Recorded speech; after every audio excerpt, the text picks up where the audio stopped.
I get the icon in cornflower blue?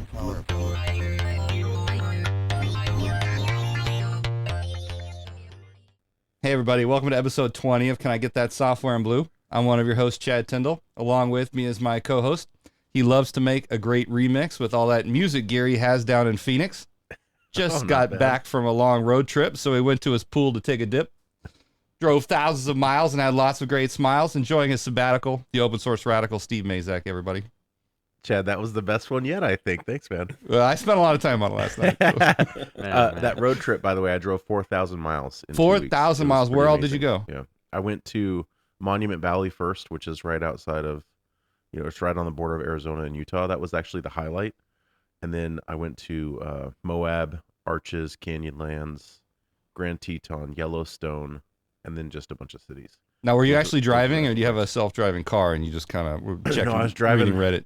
Driving my Audi, and apparently a little too hard in the desert. So when it's 109 degrees, you probably shouldn't push your car too hard because the coolant in my car evaporated on the trip. Wow. So, yeah. Did you break down? Was it like steam coming out and all that? It's just a big V8. And the second morning of the trip, I woke up and my car said, the coolant's low. And I thought for sure I had a leak. Anyway, long story short, it was not a leak. It was just you shouldn't drive that hard in the desert with a V8. It was a leak of thermodynamics. Exactly. But that Audi, man, I love that Audi. So anyway. That's crazy. Well, I'm glad you didn't get stranded in Moab or something. Me too. But hey, stories. It's all about stories. So if I did, I just would have been taking notes. Definitely stories. well, we're here on episode 20. All right. I remember when 10 was a big milestone. Yeah. But we made it. We made it to 20.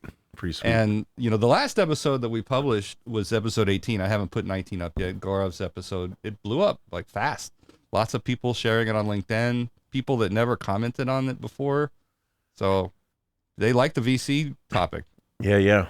I like that. That's fun. It was I think it was a good interview too. It was fun. Yeah, he did great. He did great.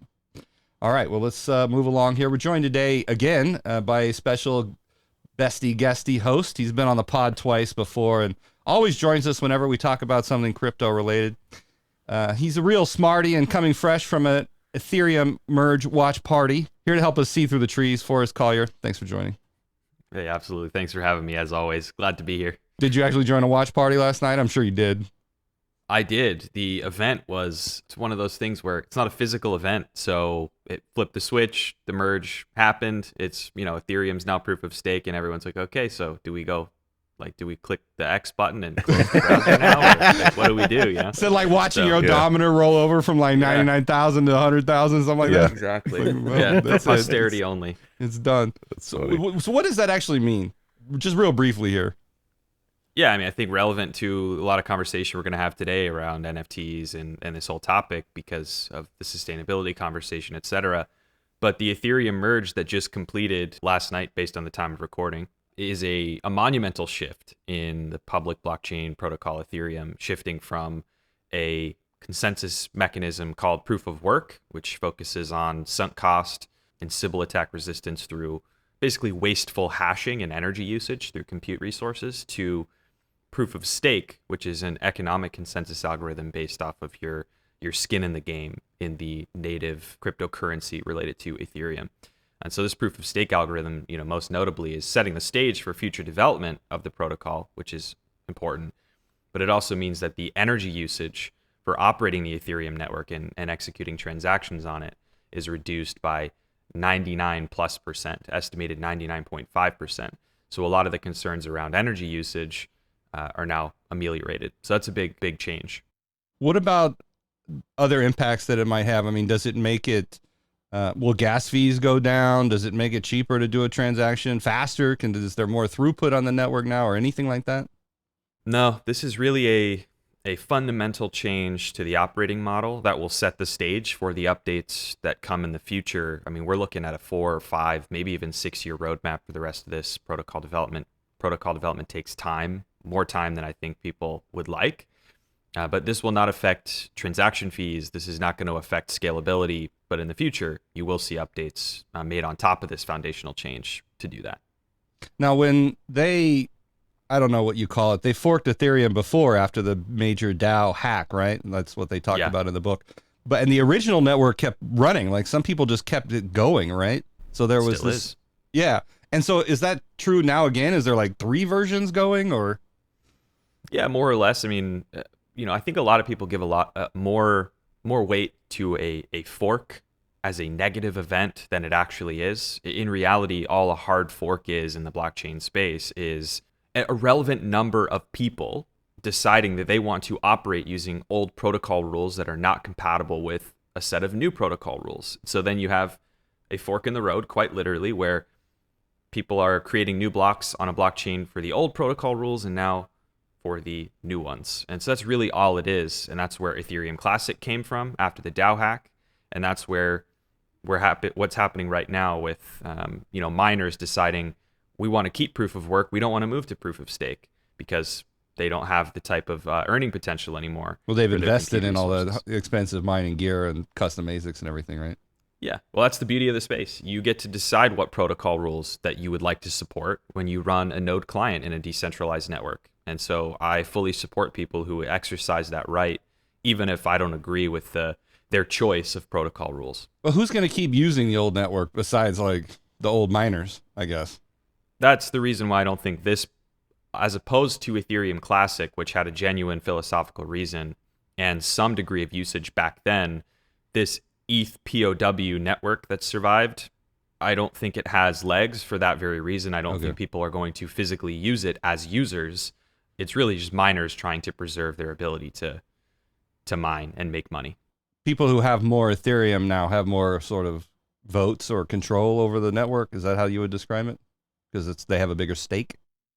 Yeah, more or less. I mean, there's a lot more complexity to the protocol design, but ultimately it is, yes, the way you're securing it is with skin in the game. People who have wealth tied up in the network and held in stake, quote unquote, are less likely to act against the interests of the network and therefore put their funds at risk. So it's really just shifting where proof of work uses sunk cost and wasteful compute as a means of economic incentive and disincentive. Here it's about stake and skin in the game. If some sort of coalition could get, 50% plus 1 ETH, would they be able to just take everybody's money and everybody's NFTs and everything else? Is that how it would literally work? No, because there's randomization involved. And there are, we could have a 3-hour-long podcast about the security dynamics, security guarantees. Yeah, I don't want to go that deep. Vectors, I was just curious if it was that simple, literally like a simple No. majority vote or something. Yeah, no, it's not that simple because there's randomization in who's selected as a validator for a given block, and it's okay. There are protections in place for these types of scenarios, though. You never want that type of wealth to be concentrated in an individual, of course. Yeah, just like in the real world. All right, our guest today is the president of the Richard Bernstein Estate, and unless you're 60 years old and a huge fan of 1970s and 80s pop art, you probably never heard of Richard Bernstein, but stay tuned. You're going to learn all about him because it's pretty cool. Forrest's presence here today should be a hint that there's some new NFTs ready for mint. Here to tell us the whole story, Rory Trifon, welcome to the show. Thanks so much, guys. Appreciate you having me. Yeah, Rory, thanks welcome. for joining. Well, let's just start off. Let's just dive right into it. Tell us about Richard Bernstein and who he is and what he did. Sure. Richard is probably best known for doing the portraits of Andy Warhol's Interview magazine from 1972 to 1989. He started his fine art career really in 1965. He had his first solo exhibition in New York, and that's where he actually met Andy Warhol. There was a writer for The Village Voice who gave Richard a great write-up, introduced Andy to Richard, and the two of them really hit it off from then. And then Richard had a couple of shows in New York, did very well, and then decided to move to Paris for a couple of years. And while he was living in Paris, he was painting some of these pills behind me, if you're on visual right now. And his art assistant was Paloma Picasso, who was Pablo Picasso's daughter. And he traveled throughout Europe, met the Beatles, hung out with the Rolling Stones. He lived the life. He certainly did. He certainly did. And then 1968, he moved into the Chelsea Hotel. He actually lived in the Grand Ballroom of the Chelsea Hotel. And that's where he lived until he passed in 2002. Like a whole ballroom, like a huge, I'm envisioning a massive room.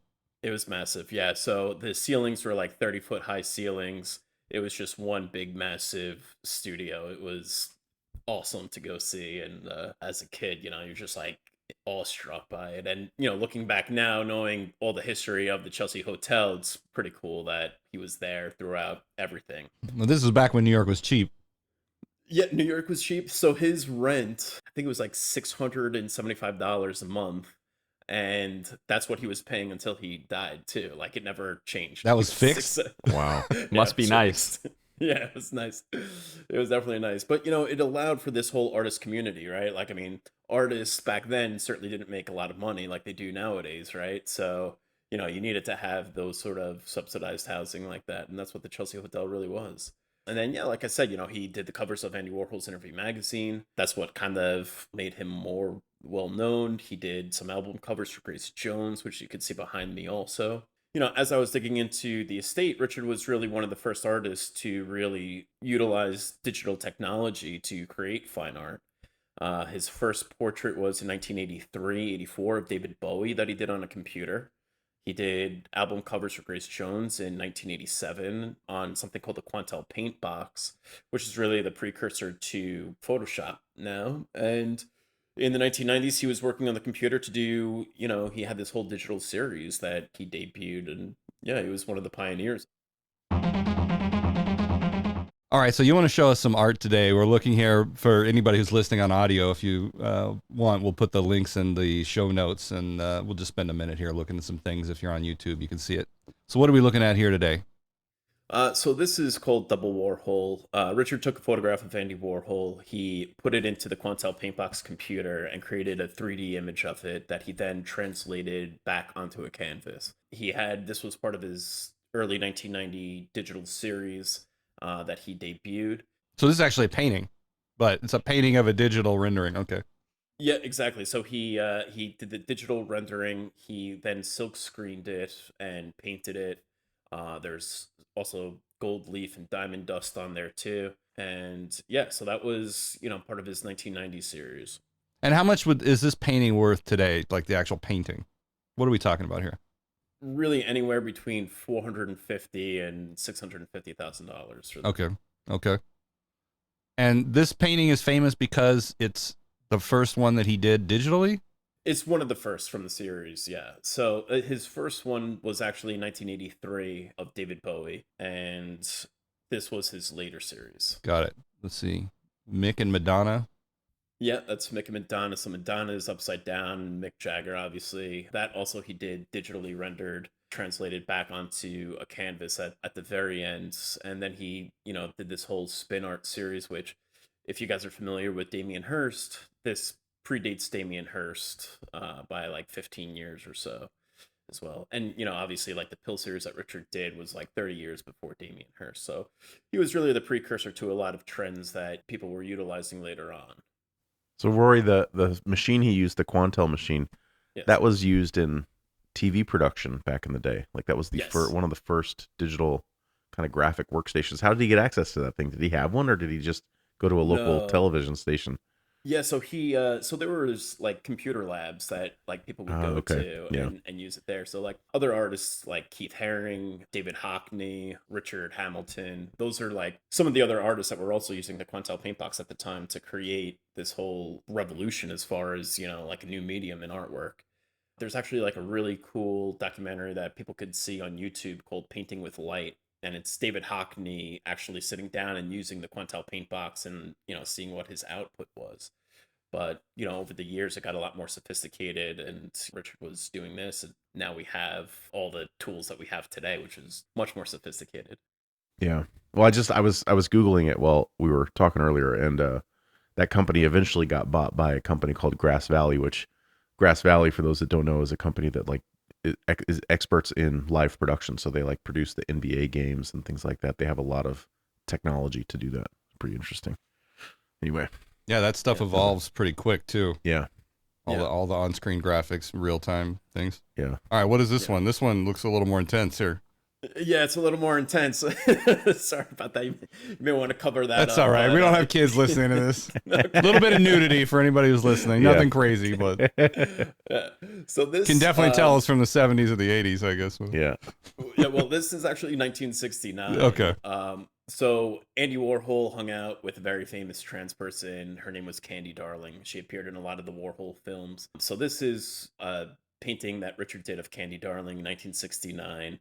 This is an animated image here. Yeah, so Clouds are I moving. had it animated for my NFT, All right. just to kind of create like a different visual sort of element to it. But for those of you just listening, Candy Darling is spread out, sitting on a cloud, very much like, maybe a Michelangelo Hand of God kind of a Yeah. situation going on there. Richard saw beauty in everything and in everyone, so he wanted to create this like really beautiful image of Candy Darling, which a lot of people weren't obviously doing at the time for trans people. So I minted this for Pride Week over the summer. All right. Let's look at the last one here, and then we'll jump into like the NFT stuff. So this one was also his earlier series in the 1990s. That's called Warhol with Red Paint, and that was also a digital artwork that he made.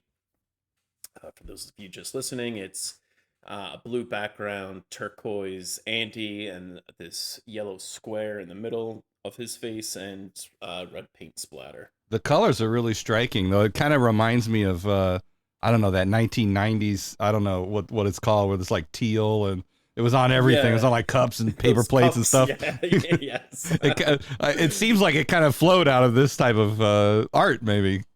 Right. Yeah. Totally. Absolutely. I don't know why, but I get a little bit of a Max Headroom vibe from this page. Like maybe it's the stuff on the right where it's, the more works from the artist stuff. But that's what I thought of when I first saw it. And those cups, which is now a Halloween costume, by the way. What? You can. I was looking last year and I found that you can buy like clothing that has that same exact design on it. That is hilarious. Funny. Well, that's the interesting thing about this whole thing is with pop culture now, you have quintessential elements of culture from several decades ago coming back into the zeitgeist. I mean, a great example of that is that really random song Running Up That Hill becoming insanely big through the show Stranger Things. And also NFTs in that same way have brought back a lot of old styles of art and artists as well through their styles or through their art in general to people that would otherwise not know about them at all. So what's interesting, or what I would like to know, Rory, is, as these pieces of work from Bernstein's estate have gone into or onto NFT marketplaces, is this a purely digital offering, or do these auctions also include some sort of interest or ownership interest in the physical works themselves, out of curiosity?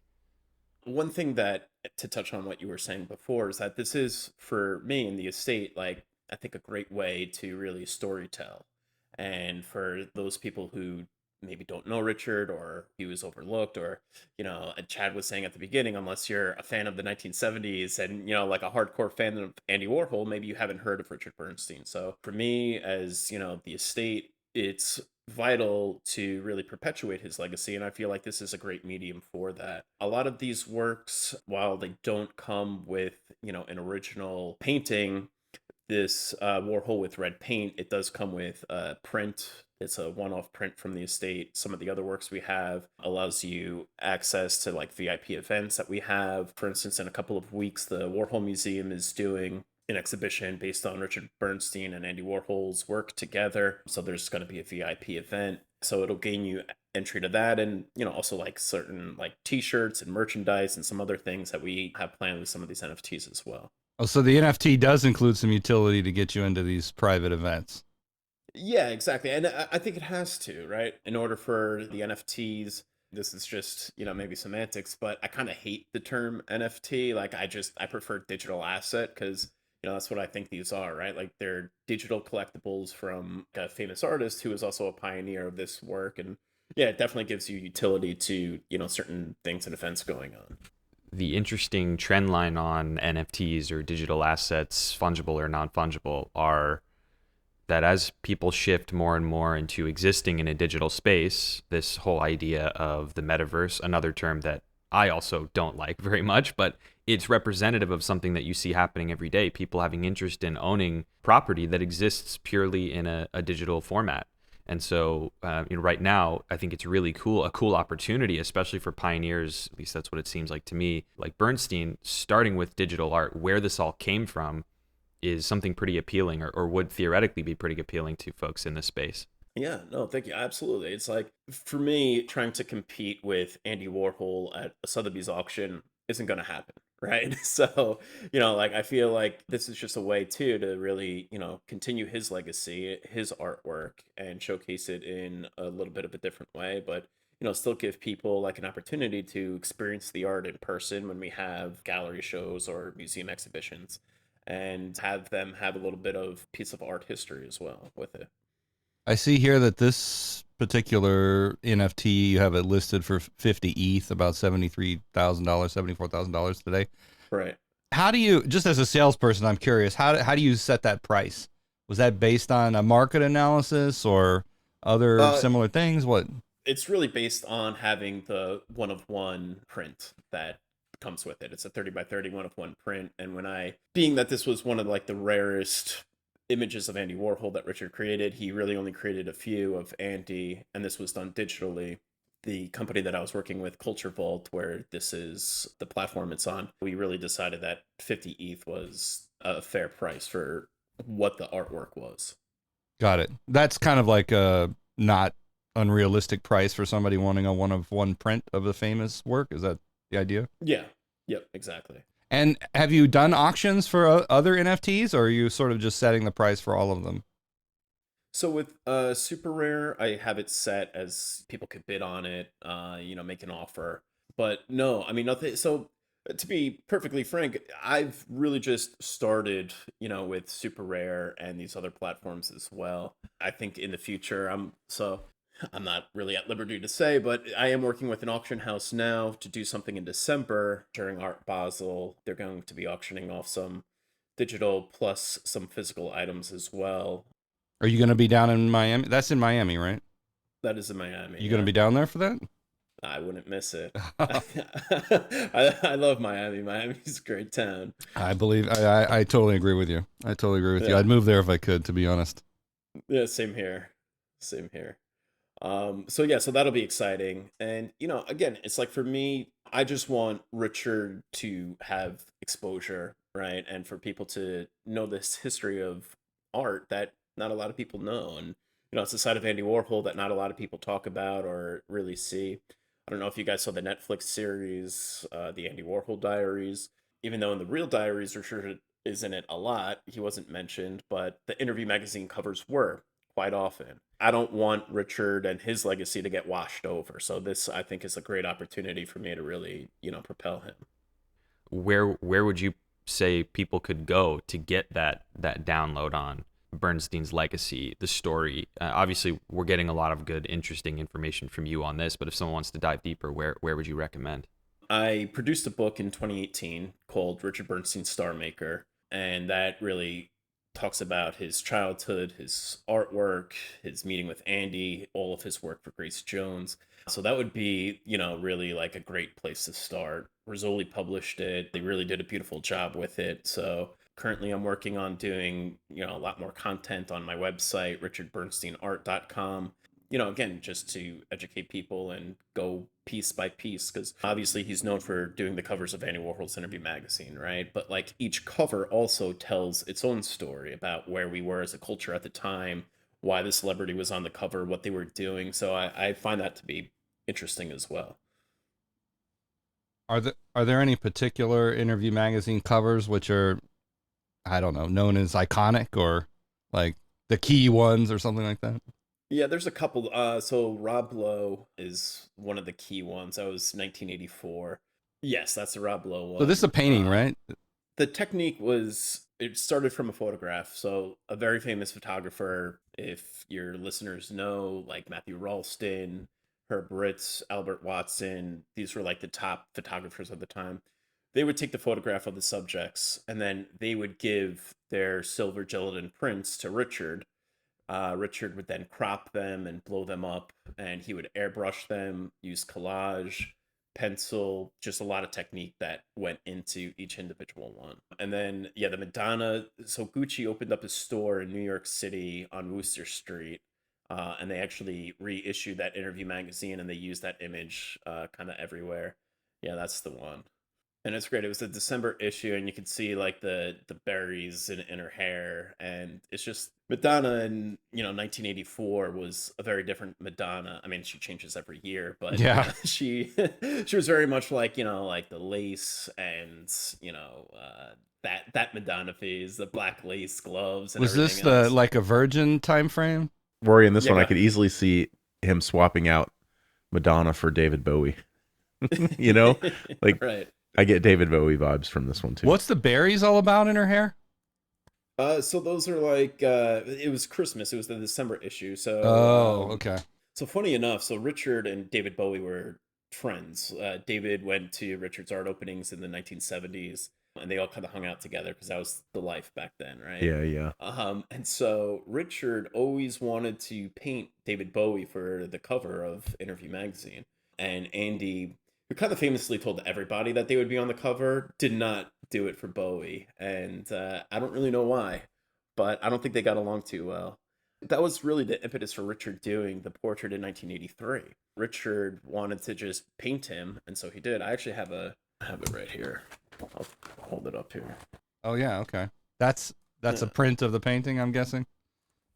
Yeah, this was in Richard's book called Megastars that he made in 1984. Andre Leon Talley and Paloma Picasso wrote the book, and that was what Richard created digitally. You could see kind of like the pixels in here, translates to the book. But that was really the impetus for him doing Bowie, and just so happened that he used a computer to do it, which is kind of fascinating. Actually, how did you come to take over this estate? So Richard was my uncle. I grew up with his artwork, and when he died in 2002, I was in college. At that time, I wasn't really looking at his art or anything else to, do what I want to do with my life. So I had a career on Wall Street. I was a crude options broker for 15 years. And one day I was walking up Fifth Avenue, and I saw Coach, the clothing company, doing a collaboration with Keith Haring.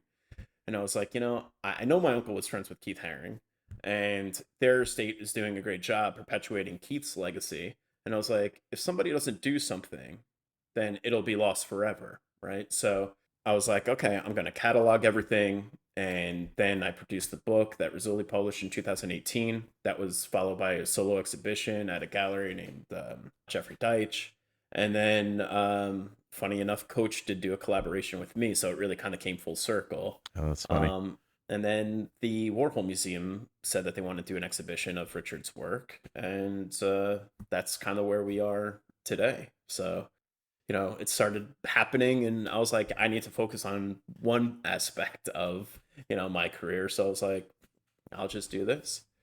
So I picked up enough that you could quit your day job. I mean, it's not $100 million a painting kind of estate yet. I hope it gets there. Yeah, you're working on it. I'm working on it. Do you still trade crude options on the side? I don't. No? No. When I left, man. I was like, that's it. What happened was, everything became electronic, and, the bid ask became so tight. There was no edge in anything anymore. So that was it for me. Yeah, actually, when I was in business school, we did a simulated trade down on the floor of the NYMEX. We actually got to visit NYMEX, and after the market closed, we got to go down there and trade in the pit like real traders. I still have my NYMEX badge here. It's funny. Nice. But yeah, I remember we were watching it, and everyone was like standing around the pit, but they were also just holding iPads at the time. Yes. And it was real quiet for like long periods of time, and then all of a sudden, everyone would fucking lose their minds and start shouting at each other, throwing pieces of paper into the pit. I was like, is this how the world really works? They're just like pieces of paper being thrown into a pit? This is crazy.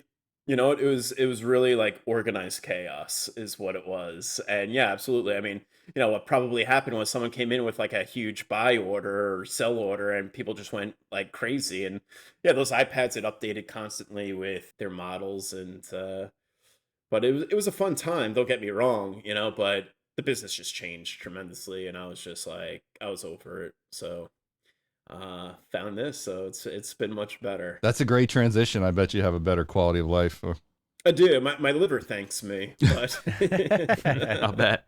When I've been playing with this Midjourney artificial intelligence art creation tool, I'm part of a Discord channel that I basically in the channel you can just put a prompt in and put anything you want in the style of an artist. I wanted to show some of the things that we've been playing with, and then maybe we'll see. Let's do one for Richard Bernstein style and see what it comes up with. But this is one I created. The prompt was Daenerys Targaryen riding a flying snail in the style of Marc Chagall. So that was kind of a fun one. Things came out cool. This is again, I don't know why I picked a snail, but I just wanted to see what it would do. This is Daenerys Targaryen sitting on top of a giant snail, flying over rolling green hills, perfect face, hair blowing in the wind, adventurous living, focused, prismatic, ethereal, sunset light, dark bright effect, Minolta X 735mm Kodak Gold 200. And this is what Midjourney came back with after that long verbiage of a prompt. I think you need to be more specific next time. Yeah, this was no very kidding. vague. Yeah, like what battery was in the camera? What was the temperature outside? I mean, that's what's Like, cool Chad, about this come on. artificial intelligence tool. You can be so specific about what you want things to look like. You know, you can ask it for psychedelic things. You can ask it in the style of any artist.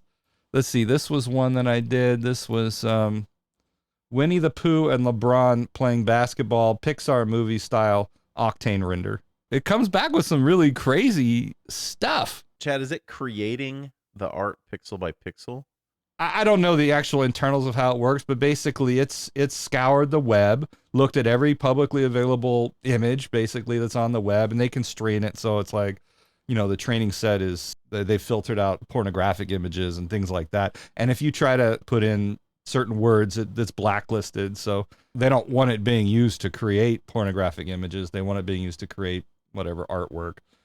So let's think of a prompt together, and I'll have Midjourney make it right now, and we'll see what it comes up with for Richard Bernstein. Rory, why don't you throw out some ideas? All right. How about we do? Let's pick somebody famous. All right. Let's do Steve Jobs. Steve Jobs. Okay. Steve, why don't you go next? I'll do one. We'll each go down the list. What's Steve doing? What's he doing? He's ordering coffee. Ordering coffee. Yeah. Ordering coffee where, Forrest? Ordering coffee on Mars. On Mars. Yes. On Mars. How am I supposed to follow that up? All right. Post terraforming. On post-terraform Mars. Yeah. With Matt Damon in the background. Because he With never Matt actually Damon left. in the He's background. still there. Okay. In the style of Richard Bernstein. Yeah, it takes a minute, but it usually doesn't take too long. So while we wait then, Rory, I'm curious just philosophically for you, do you find that things like this, and I mean, you have DALL-E and all sorts of now AI-based art generators, do you think that this is a net positive thing because the creation of art, even in styles of people that are long gone, can be perpetuated, or do you think this is a negative thing because it is sort of devaluing the creative nature of physical human being artists? It's a good question. I think it's a net positive. You know, to your point, I think it can perpetuate an artist's legacy, right? Like doing it in the style of. But, you know, I also think that anything that really pushes, you know, civilization forward, right? Like technology. I mean, that's what all the artists were doing. Andy Warhol created, you know, like he, you know, did the silk screen because he wanted automation, right? And now you actually have something. So I think if Andy Warhol were still alive today, my uncle too, they would want something like this, you know, some sort of like automation. Because even though, like, yes, it's still very much AI. there's a lot of debate around, you know, whether you should be able to use copyrighted works as the corpus for training these robots. I'm sure that there's some artists feel strongly one way or another. It's different whether the artist is dead or alive, because like you can actually mimic a live artist and sort of steal their thunder in a sense too. Well, here's what we came back with. Steve Jobs. Not too bad. It's not too Top bad. left is pretty good, yeah. But there's no Matt Damon in the background on that one. Yep. I don't. And that one on the right, I don't know if that's a coffee or if it's like a brain in a glass sphere in a bowl. Like, I don't know what that is. Or a giant muffin. Oh, Like, you know what? It's a loophole. It's Matt Damon's brain. Oh, it's Matt is this Damon's Matt Damon in the background here? I think maybe this looks like Matt Damon from behind. It does kind of. I was thinking the same Yeah, thing. it does. It's like that haircut. Yeah, definitely. It's like Would you nice. say? Would you say this is Richard Bernstein style? I would say top left, definitely Richard-esque. Yeah, but Yeah, I mean, listen, for, a technology that's still in its infancy, it'll get better and better, but it's not too bad for a first go. That's pretty cool. Well, yeah, let's talk about the future a little bit. Like, Rory, I'm curious, being in the space that you're in, like, where do you think this is all going with digital assets and NFTs? Like, if you could predict the future a little bit in 5 years, how do you think your world would change? How do you think our world would change as consumers of art and lovers of art? Like, what do you think is going to happen? I mean, I kind of think it's going to make it more accessible for people. I think, like kind of what we were touching on before with like the metaverse, it'll enable people who, like I said, I have a museum exhibition coming up in Pittsburgh, people who can't travel to Pittsburgh or won't, you could actually go through and see and learn. And I think it's just going to create more opportunities for people to view art, to learn from it, and, to be inspired by it. So, as far as futures of NFTs, I think what I was touching on before, this sort of utility and having, certain events and real life experiences, or, like your ticket to a concert is going to be an NFT. I think there's going to be a lot of applications that people are going to start implementing. So I think it's going to be a lot more mainstream. And I don't think they're going to call it an NFT. That's why I personally hate the term, like a digital asset or, digital token, however you want to call it. But I think that'll make it more palpable too for everyday people to, understand what it is. Well, that's a good point, because like my Ticketmaster tickets are already digital, but all it comes with is a QR code. There's no keepsake there, really. Yeah, I like the idea of having a keepsake for the digital asset. With NFTs too, like the terminology is, we're kind of in this, if you think about technology as like a growth phased approach, where you have all the like the heads, the technical people, the people who are just obsessed with the space. They'll take the effort to understand these obscure terms, these acronyms, and what these things mean, how they work. For, quote unquote mass adoption for the average person, they don't care if it's an NFT. It's a digital collectible. What technology it's on, how it's built, what it means, at a protocol level doesn't matter to them very much. And so by the time we get to the point where the term NFT is not the focal point, the product is the focal point, is going to be where the destination is. What do you think about that, Rory? Yeah, I couldn't agree more, 100%. When you go to a store and you swipe your credit card, nobody cares how, the transaction takes place. They just want their credit card to work. Yeah. I think exactly right. I think once people start focusing less on an NFT necessarily, like you said, that's going to be the destination, is the product. How did you pick these agencies to align with? Like, how did you pick which platform to mint your NFTs on, for example? Culture Vault was the first one that I worked with, and they were people that I knew in the real art, the in real life art space. I had worked with them before, and I liked their team. Right after that, I had reached out to Super Rare because they're one of the largest platforms, and they kind of help facilitate some of me putting my stuff on there, and I was on like their front page for a while. And so these other agencies too that I see cropping up is like people that used to live in like the Christie Sotheby's world that are now having like this NFT platform. But for me, I think it's interesting because they actually have collectors of physical art that maybe want to dip their toe into NFTs and digital assets. And so for me, that's interesting because I think Richard is really a bridge between, your fine art world and the digital space that you are now. So it's kind of like perfect for me to, really align myself with people like that. Well, I hope you start making tens of millions of dollars like Beeple did. I appreciate it. Yeah. we all do. We'll all go out to a nice steak dinner. Yeah, drinks are on Rory when that happens. Drinks on me. Yeah. All right, Rory. Well, I didn't know much about the art world, but this has been pretty illuminating for me. I felt like I learned a lot today. So thanks for joining. Me too. Yeah, thanks for having me. This was fun. Thanks, guys. Anything you want to plug here at the end? You got some shows coming up? Yeah, if anyone is in the Pittsburgh area, the Warhol Museum exhibition is opening up September 24th. That'll be really great. And then keep your eyes open for what I'm going to be doing in Art Basel, Miami. You could go to my website, richardbernsteinart.com, or my Instagram account, Richard Bernstein Art. And you could give me a follow there and see what's going on.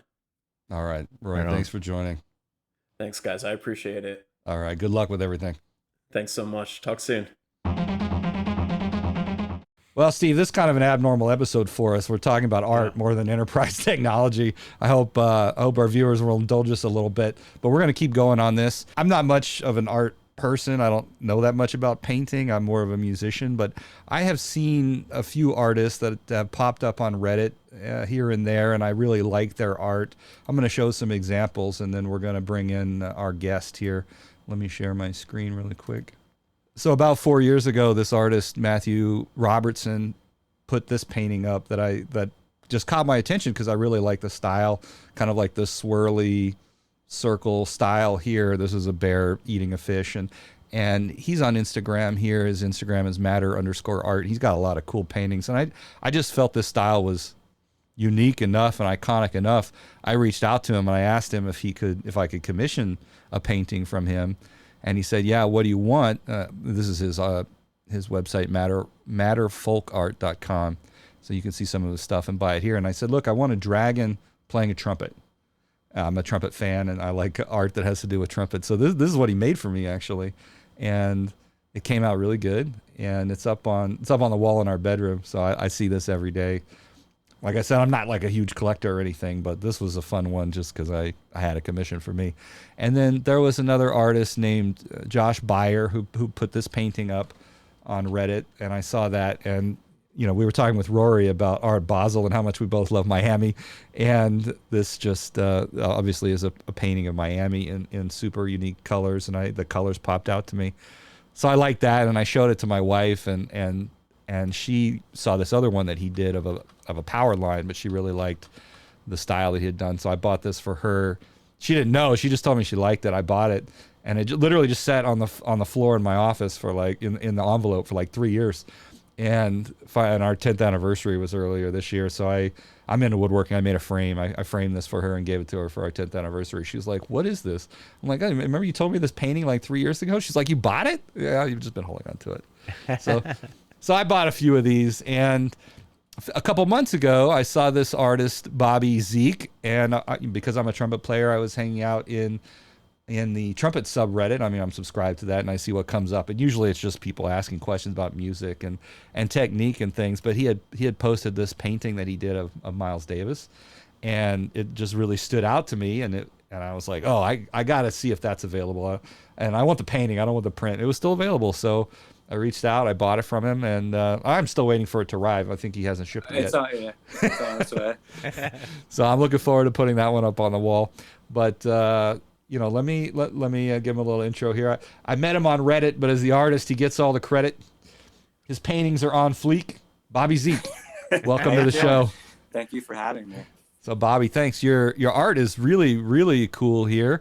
Thank you very much. Your website here, bobby-zeik.pixels.com is one of your websites. That's like my main portfolio. Yeah, that's the one I update the most. I have a few accounts, but the amount of time it takes to upload everything to all of them, it's a separate job in itself. Yeah, I believe it. Yeah, all the tags and the descriptions, and I'm like, oh wait, what size was that one? It's the same thing whenever I finish an episode of the pod and I have to upload it to YouTube and I have to upload it to Anchor and create the website entry for the show notes, and it takes like a half day just to upload everything. I believe it, because even with the little short YouTube videos, the slightest mistake is like, well, that's a half hour now I have to spend fixing it, and output and then upload it again. So this is a spray paint art, right? Is this your primary?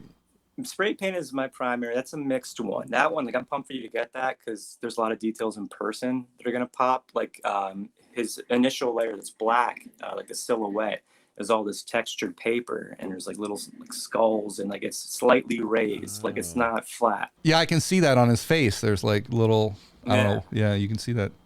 Yeah. Like all my stuff definitely pops more in person, and I always like try to tell people that too. Is the whole thing spray paint, and you just spray paint in layers, or is there more stuff going on? It's spray paint and paper. Like his first layer is paper, and then after that is all spray paint, and then there's some like paper here in the background, like rice paper and all sorts of different stuff. I like layering. I like something that looks like it's like an organic sort of feel to it. Now, and this is based on a real photograph, right? Yes. And I love painting jazz musicians because all their photographs are so damn good, and like they're perfect for my style, just like that high contrast dark. It's always smoky, obviously, But yeah, it's like the perfect inspiration, you know. And what are the rules about using photographs as inspiration for painting in terms of just copyright and what you're allowed to do? There's a few of them. Like the biggest thing is that it has to be a certain percentage like different from the source material. You can't just kind of like just take a photo and slap it onto something. You have to mess with it quite a bit. If someone or someone's estate wants to kind of like take something down, they can, because, you know, it involves litigation after that, and most artists don't have money for lawyers, even though if they are in the right, they don't have the money to prove that they're in the right, sort of thing. So And have you had any problems with that? yeah, pretty much just one, and it was when I was first getting going. I think like my second or third year. Someone wanted a painting of the famous Johnny Cash middle finger photo. So I did one, and I was up for quite some time, and then I eventually got a very strongly worded letter or packet of letters from Johnny, or not Johnny Cash's estate, the estate of the photographer that took the photo. And they clearly like didn't know what stencil art was. A lot of people still don't, but they kind of just saw it as a Photoshop. They didn't understand that like it was an actual painting.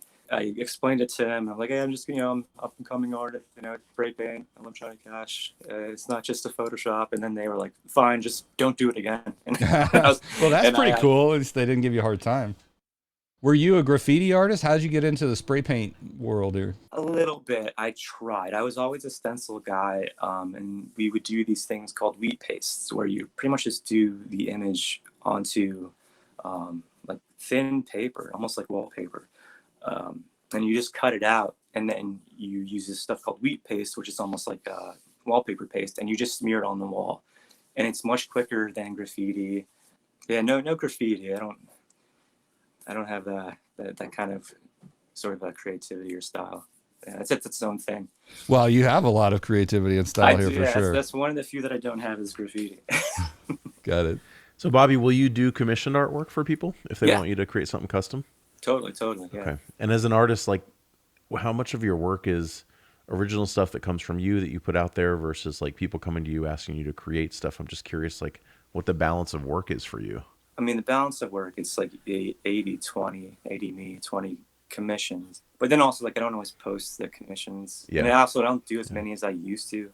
Like, when you get started, you have to say yes to everything. You know, you have to paint people's dogs and stuff. And I eventually got to the point where I'm like, well, if I'm going to do it, I'm going to ask for a lot because it sucks. That's right. Price goes up. Yeah, exactly. So what's the price to commission a painting right now? It all depends what kind of stuff. I mean, I'm pretty affordable, especially if it's something that I like and can do again, like in different colors. Because that's how I kind of keep my prices reasonable, is that I make those stencils and I cut them by hand so I can make multiple originals and variations. Someone's like, I like that piece, but I just wish it was purple instead of blue. I'm like, well, I can do that, so we're good. Like, so yeah, that helps keep my prices down. But yeah, like portraits like the models usually anywhere from like $200 to $400 depending on size and stuff like that. That's very reasonable. I'll charge more for like the layered wood stuff and the abstracts, just because I know the people that are into that stuff are the kind of people that do spend a lot of money on art. Have you ever done any Fifth Element stuff? No, but that is like one of my favorite movies. Yeah. So me too. I'm going to commission something. I guarantee. Yeah. You and I need to talk about that. I did Leon the Professional. So. I saw that one. That's amazing. Bobby, what do you think about this AI generated art stuff? Chad and I were talking about that earlier. It's weird. I like it though. I've used it a few times because I use it more almost like a tool, just for like the flourishes and the weird ideas and stuff like that. Oh, like to come up with ideas, you mean? Yeah, I would never just put something out that was AI generated, but got just weird combinations of stuff. You'll just get ideas or weird, even just little things in the background. Because I mean, that's usually what motivates me to paint anyway. I'll see a piece that I like that someone else did. I'm like, oh shit, man, that's awesome. I want to make something else now. Like it's. Bobby, you just inspired me to type something into the Discord. That's mostly what I'll get bored and be like, what do I do with this? And it's always just the weirdest thing. All right, what'd you type in, Steve? I typed in Barf from Spaceballs as a Jedi Knight. Bartholomew? Yeah. There might just be art of that. And it's real. There might, I know. Let's see, is it coming up? So I will show this just because I thought it was funny as I zoomed in. Like they created a Darth Vader helmet, but on a puppy dog, which is kind of funny. Oh, yeah, that doesn't look like Bartholomew at all. That's not John Candy. But they did try to mix it together. Like, That's still pretty cool. Yeah, that looks like something you see on DeviantArt.